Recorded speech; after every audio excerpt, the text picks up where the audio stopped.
Welcome back to Cocina y Soy. This is Carmen Julia and today we're gonna be making Basque cheesecake.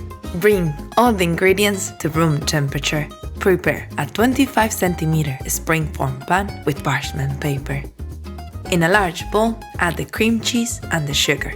Combine them. Whisk the egg while adding one by one.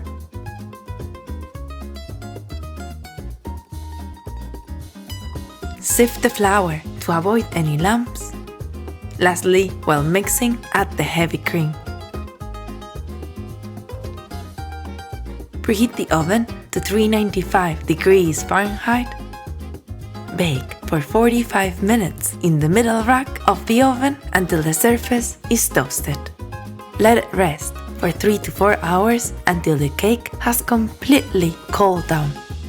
And here it is, our Basque cheesecake. I'm gonna be enjoying this one, but don't forget to subscribe, comment below, and give us a thumbs up.